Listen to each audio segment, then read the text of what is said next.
এবং আমি বহু মানুষকে পার্সোনালি এটার পরামর্শ দিয়েছি, ওনারা আমল করেছেন, আমল করে উপকৃত হয়েছেন। এরকম বহু মানুষ আছে, বৃদ্ধ মানুষ, বাবা ক্যান্সারে আক্রান্ত হয়েছেন অনেক দেরিতে, আল্লাহ তালা অলৌকিকভাবে সাহায্য করেছেন। হ্যাঁ, কখনো যদি আল্লাহ তালা এই আমলগুলো করার পরও আমার বিপদ দূর না করেন, তাহলে হয় আমার আমলের মধ্যে কোনো ত্রুটি ছিল, অথবা আমার এই বিপদ দূর না হওয়ার মধ্যে আমার জন্য কোনো কল্যাণ নিহিত ছিল। আল্লাহ তালা আমার দোয়া কবুল করে যে উপকার হতো তার চাইতে বেটার কিছু হয়তো আমাকে দিবেন, এই ইয়াকিন একজন ইমানদারের থাকবে। সে চারটা আমলের এক নম্বর হলো ইস্তেগফারের আমল। ইস্তেগফার, আপনি ফেসে গেছেন কোন জায়গা, কোনো উপায় পাচ্ছেন না, আপনি ইস্তেগফার করতে থাকেন। আস্তাগফিরুল্লাহ ওয়া আতুবু ইলাইহি, আস্তাগফিরুল্লাহ ওয়া আতুবু ইলাইহি, আস্তাগফিরুল্লাহ ওয়া আতুবু ইলাইহি, আস্তাগফিরুল্লাহ, আস্তাগফিরুল্লাহ, আস্তাগফিরুল্লাহাল্লাযী লা ইলাহা ইল্লা হুয়াল হাইয়ুল কাইয়্যুম ওয়া আতুবু ইলাইহি, ওয়া লা হাওলা ওয়া লা কুওয়াতা ইল্লা বিল্লাহ। اللهم انت ربي لا اله الا انت خلقتني وانا عبدك وانا على عهدك ووعدك ما استطعت اعوذ بك من شر ما صنعت ابو لك بنعمتك علي وابو لك بذنبي فاغفر لي فانه لا يغفر الذنوب الا انت سيد الاستغفار। এভাবে যে কোনো ইস্তেগফার করতে থাকেন, আপনি বেশি বেশি করে আল্লাহর কাছে ইস্তেগফার ক্ষমা প্রার্থনা করতে থাকেন, খুব বেশি। আপনার দুই ঠোঁটে অনবরত আপনি চাইতে থাকেন আল্লাহর কাছে ক্ষমা। এই ইস্তেগফার সম্পর্কে নবী করিম সাল্লাল্লাহু আলাইহি ওয়াসাল্লাম বলেছেন, মাল্লাজিমাল ইস্তেগফার, যে ব্যক্তি ইস্তেগফারকে আঁকড়ে ধরবে, আঁকড়ে ধরা মানে কি, এটা ছাড়বে না, সে পড়তেই থাকবে অনবরত। টয়লেটে যাওয়ার সময়টা, ঘুমের সময়টা, খাওয়ার সময়টা বাদে, অবসর নামাজের সময়টা বাদে, ওকে সারাক্ষণ সে ইস্তেগফার পড়বে।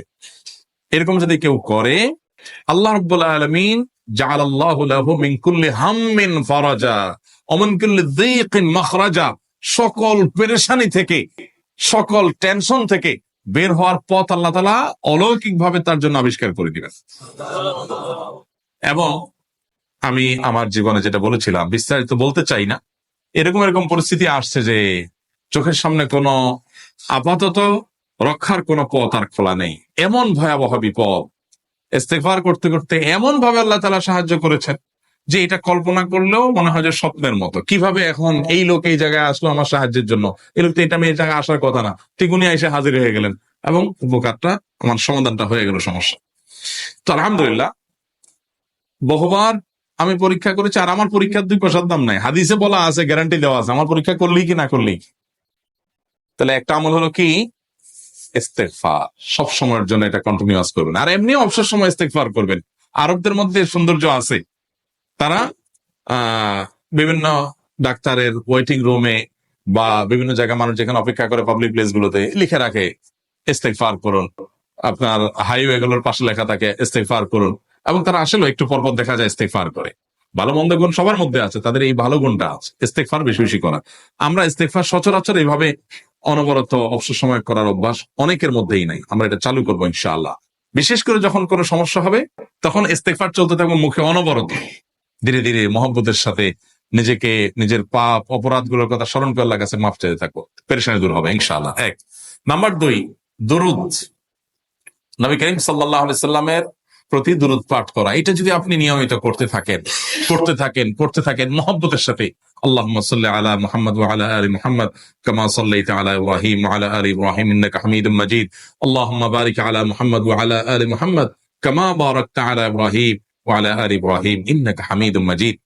আপনি একবার ছোট দরুদ যদি পড়েন, সাল্লাল্লাহু আলাইহি ওয়াসাল্লাম, সাল্লাল্লাহু আলাইহি ওয়াসাল্লাম, আল্লাহুম্মা সাল্লি আলা মুহাম্মদ ওয়া আলা আলি মুহাম্মদ, শুধু এইটুকু পড়েন।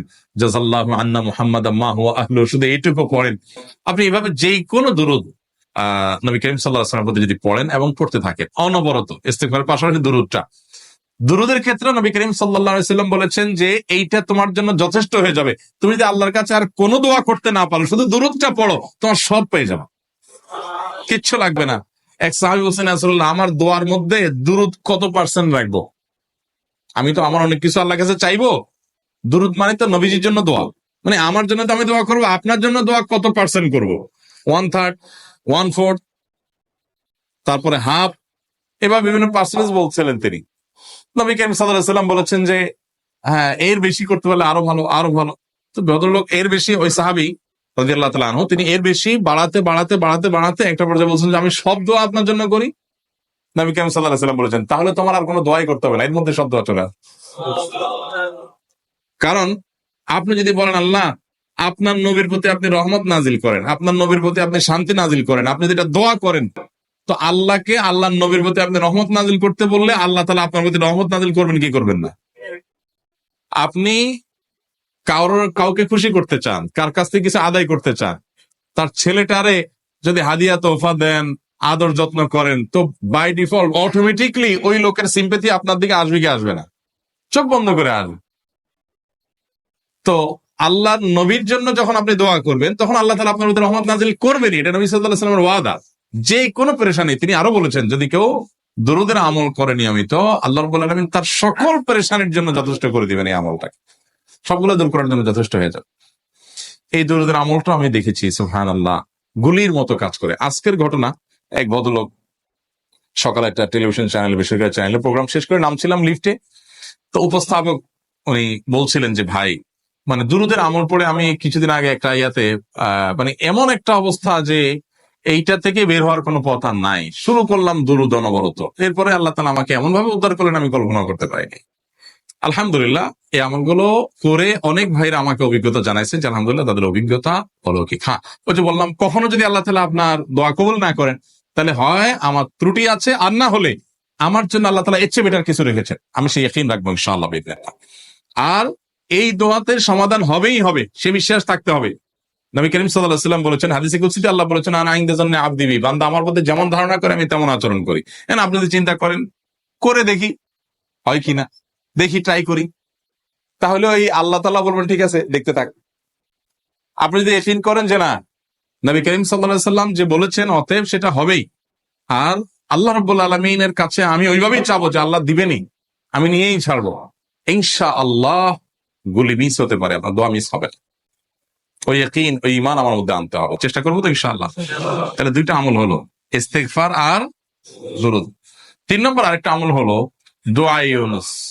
দোয়া ইউনুস, লা ইলাহা ইল্লা আনত সুবহানাক ইন্নী কুনতু মিনাজ জালিমিন। বেশি বেশি পড়তে থাকবেন, যখন বিপদে পড়বেন ইস্তেগফার আর দুরূদ পড়বেন সবচেয়ে বেশি, আর মাঝে মধ্যে দোয়া ইউনুস, লা ইলাহা